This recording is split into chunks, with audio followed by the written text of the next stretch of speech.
You know, I've been a fan of NASCAR for well over 15 years, and never in my time watching the sport have I seen someone get so hated so quickly as to the way that Ty Gibbs has. I've seen people like Teresa Earnhardt get a bunch of hate. I've seen people like Joey Logano and Kyle Busch, but Ty Gibbs seems a little bit different. So today I want to go into kind of a fascinating character study of why Ty Gibbs is as hated as he is, because it's not just one thing, as many might say. It might be one thing for some people, but each person has different reasoning for it. Now, I want to say from the beginning, I do not hate Ty Gibbs. I actually think Ty Gibbs is really good and interesting to have in the sport. So the first thing that I think a lot of people look at when they see Ty Gibbs is I see him as a quote-unquote rich kid. Ty Gibbs, of course, is the grandson of Joe Gibbs, the owner of Joe Gibbs Racing, which, of course, means he's the owner of Ty Gibbs's car. This is something that has been a steady thing that NASCAR fans have hated for the longest time. For the most part, if they think a driver has not earned their way up through the ranks, they do not like that driver. A lot of people think that he's just had it handed to him his entire career since he was a kid all the way up to now. Now, that is not the only thing that people don't like him for. Another thing people don't like him for is the fact that he wins a lot. There's a statistic after his last win that Ty Gibbs had won 8 of his 25 NASCAR Xfinity Series starts since the start of 2021.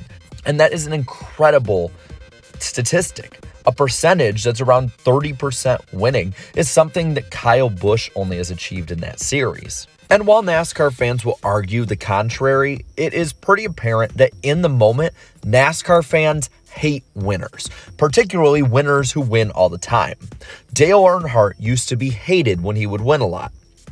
Jeff Gordon was hated when he won a lot in the 90s. Jimmy Johnson was hated a ton in the 2000s. Joey Logano and Kyle Busch and Kevin Harvick and Denny Hamlin. All of these guys, while having different character traits people don't like, also were hated because they just won all the time. So if Ty Gibbs starts winning less, he might not get as much hate. He's going to still get hate, but he might not get as much hate because, well, he's not dominating over everyone else's favorite drivers. So that's something to keep in mind too. You have a kid who a lot of people think is a rich kid that has a silver spoon who wins a lot. So it looks like to a lot of fans that it's being rubbed in their faces. I did also mention Kyle Busch, and I think that Ty Gibbs reminds people of Kyle Busch a lot. If you remember, Kyle Busch got into the Cup Series when he was 20 years old. He was very, very young, in the same way Ty Gibbs has been coming up through the ranks. He had a bit of a chip on his shoulder, the way Ty Gibbs does. And on top of that, well, he won a lot. But I would say that I don't think Ty Gibbs is as much like Kyle Busch as he is like a 2004 Tony Stewart.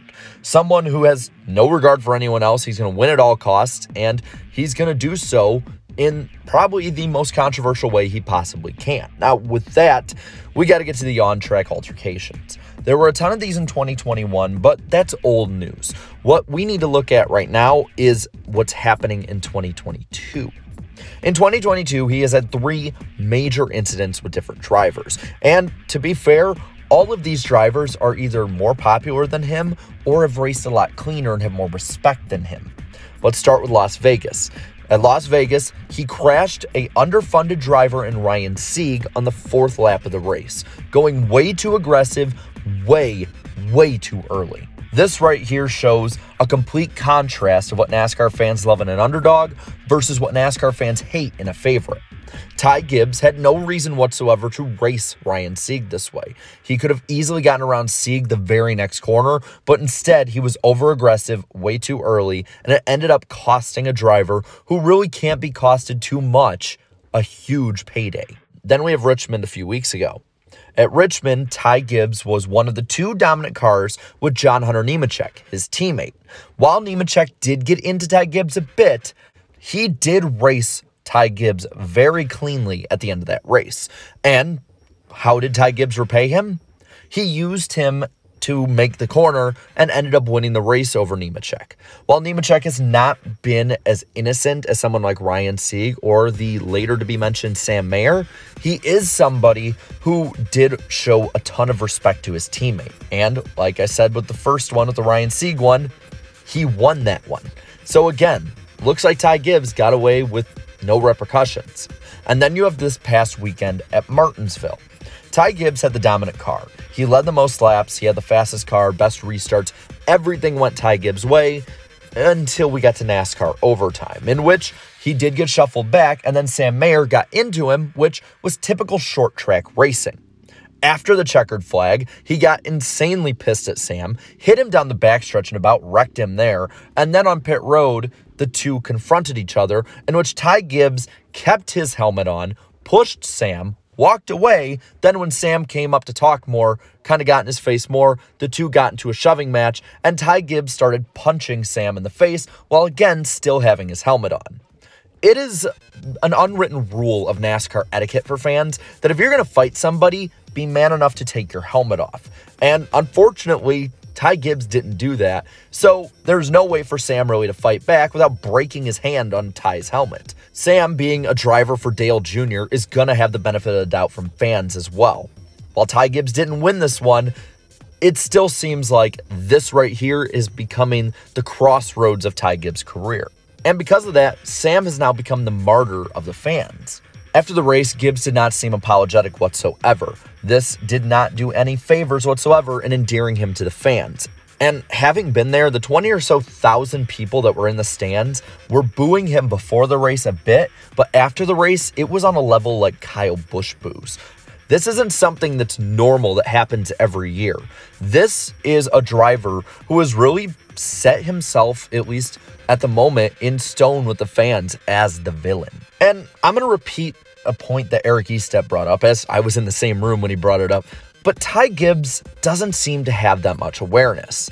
He says he's aware of being viewed as the rich kid who doesn't care for anyone else's equipment or anything else anyone has, but then goes out and does all these egregious moves. All of these things mixed together are a perfect powder keg when it comes to being hated as a driver. And like I've said, he doesn't do himself any favors. Right now, in my opinion, it's Ty Gibbs versus the world. Yes, he has Joe Gibbs and he has his team, but outside of that, I don't think even his teammates right now would help him out if they had to. Ty Gibbs has dug himself into this hole on his own through his actions, and it's going to take a long time for him to really get out of this. I mean, Kyle Busch didn't start to get more endeared to fans until almost a full decade after his incident with Dale Earnhardt Jr. Joey Logano, almost 8 years after his incident at Martinsville with Matt Kenseth and the infamous deals in 2015, has not at all repaired his reputation, and Denny Hamlin hasn't had a good reputation his whole career. So it's looking like Ty Gibbs is gonna probably be a long-term villain in NASCAR. Now, I want to pass this on to you. Do you hate Ty Gibbs or do you like him? Let me know down in the comments below and what your reasoning is for your feelings on him. While you're at it, leave a like on this video, share this video, and subscribe to my channel for more great NASCAR content. Thank you to all of my channel members for your support, and until next time, have a good one.